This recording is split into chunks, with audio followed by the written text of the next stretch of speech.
একটা ছেলে যাকে স্কুলে বলা হয়েছিল তুই জীবনে কিছুই হতে পারবি না, পড়াশোনায় ফেল, সমাজের চোখে ব্যর্থ, কিন্তু সেই ছেলেটাই একদিন চ্যালেঞ্জ করেছিল পুরো পৃথিবীকে।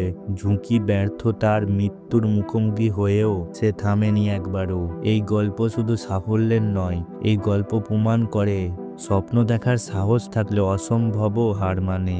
আজকের গল্প রিচার্ড ব্র্যানসনের। 1950 সালের 18 জুলাই ইংল্যান্ডের সারে কাউন্টির এক সাধারণ পরিবারের জন্ম নেয় রিচার্ড চার্লস নিকোলাস ব্র্যানসন। ছোটবেলা থেকেই সে ছিল অস্থির, কৌতূহলী আর প্রশ্নে ভরা। অন্য বাচ্চারা যেখানে নিরাপদ পথে হাঁটত, সেখানে রিচার্ড সবসময় নতুন রাস্তা খুঁজত।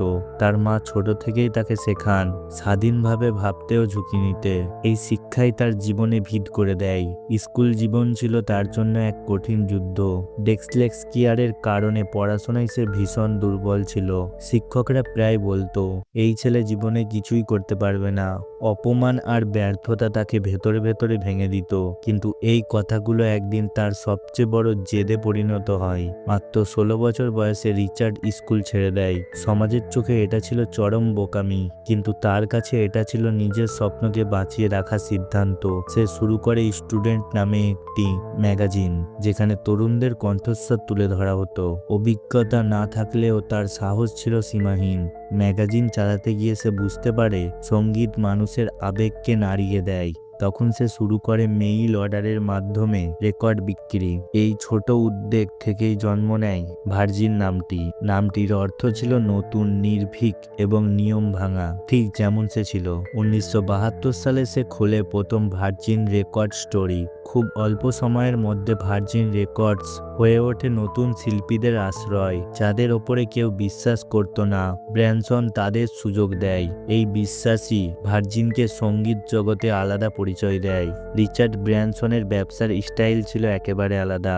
সে কর্মীদের বন্ধু হিসাবে দেখত, অফিসে স্বাধীনতা, হাসি আর সৃজনশীলতার পরিবেশ তৈরি করত।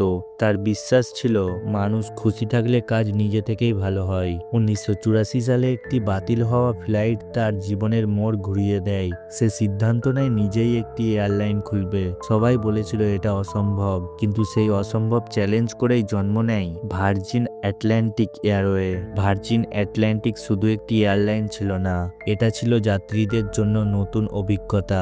ভালো খাবার, উন্নত সেবা আর মানবিক আচরণ ভার্জিনকে আলাদা করে তোলে। খুব দ্রুত এটি বড় বড় এয়ারলাইনের জন্য ভয়ের কারণ হয়ে দাঁড়ায়। সাফল্যের আড়ালে চালিয়েছিল ভয়াবহ চাপ, ঋণ, মামলার, প্রতিযোগীদের আক্রমণে বহু রাত সে ঘুমাতে পারেনি। মনে হতো সবকিছুই শেষ হয়ে যাবে, তবু সে থামেনি, কারণ হার মানা তার স্বভাবে ছিল না। 1992 সালে জীবনের সবচেয়ে কষ্টের সিদ্ধান্ত নিতে হয় তাকে। ভার্জিন এম্পায়ার বাঁচানোর জন্য তাকে ভার্জিন রেকর্ডস বিক্রি করে দিতে হয়।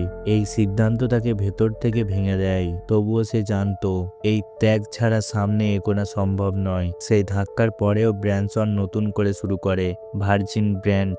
ভার্জিন ব্র্যান্ড নিয়ে সে ঢুকে পড়ে মোবাইল, ট্রেন, ইন্টারনেট ও স্বাস্থ্য পরিষেবায়। প্রতিটা ব্যবসা সে মানুষের অভিজ্ঞতাকে সবচেয়ে বেশি গুরুত্ব দেয়। এই জিনিসগুলোই তাকে আলাদা করে তোলে। ব্র্যানসন শুধু ব্যবসায়ী ছিল না, সে ছিল একজন অভিযাত্রী। হট এয়ার বেলুনে আটলান্টিক পাড়ি, বিপজ্জনক অভিযাত্রা, সবকিছুই সে ঝাঁপিয়ে পড়ে। ঝুঁকি তার জীবনে অবিচ্ছেদ্য অংশ ছিল। একাধিক দুর্ঘটনায় সে মৃত্যুর খুব কাছ থেকে ফিরে আসে। সমুদ্রের মাঝে ভয়াবহ পরিস্থিতি, আগুন আর ধ্বংস, সব তার জীবনের মূল্য বোঝায়। এসব অভিজ্ঞতা তাকে আরো শক্ত ও মানবিক করে তোলে। সে বলতো কর্মীরা খুশি থাকলেই গ্রাহকও খুশি থাকবে। এই জন্য ভার্জিন কোম্পানিগুলো সবকিছু বদলে দেয়। মানুষ তার হৃদয় দিয়ে কাজ করত। সমাজের প্রতিও তার দায়িত্ববোধ ছিল গভীর। জলবায়ু পরিবর্তন, দরিদ্র ও শিক্ষা নিয়ে সে কাজ করেছে। তার কাছে সাফল্য মানে শুধু টাকা নয়, মানুষের জীবনে ইতিবাচক প্রভাব ফেলা। 2004 সালে সে ঘোষণা করে ভার্জিন গ্যালাকটিক। লক্ষ্য ছিল মানুষকে মহাকাশে নিয়ে যাওয়া। তখন অনেকেই এটাকে পাগলামি বলেছিল, কিন্তু ব্র্যানসন বিশ্বাস করত বড় স্বপ্ন দেখাই ভবিষ্যৎ তৈরি করে। দীর্ঘ অপেক্ষা করার পর 2021 সালে সে নিজেই মহাকাশে উড়ে যায়। পৃথিবীর দিকে তাকিয়ে সে বুঝতে পারে অসম্ভব বলে কিছু নেই। জীবনের প্রতিটি ধাপে সে ব্যর্থতা দেখেছে, কিন্তু প্রতিবার ব্যর্থতাকে শিক্ষা হিসাবে নিয়েছে। এই মানসিকতাই তাকে বারবার নতুন করে দাঁড়াতে সাহায্য করেছে। আজ রিচার্ড রিচার্ড ব্র্যানসন শুধু একজন বিলিয়নার নয়, রিচার্ড ব্র্যানসন জীবন দেখা ভিন্ন হওয়ার সবচেয়ে বড় শক্তি। একসময় যেই ছেলেটাকে বলা হয়েছিল সে কিছুই হতে পারবে না, সেই ছেলেটাই আজ বিশ্বকে দেখিয়ে দিয়েছে স্বপ্ন দেখার সাহস থাকলে জন্ম, ব্যর্থতা বা সীমাবদ্ধতা কিছু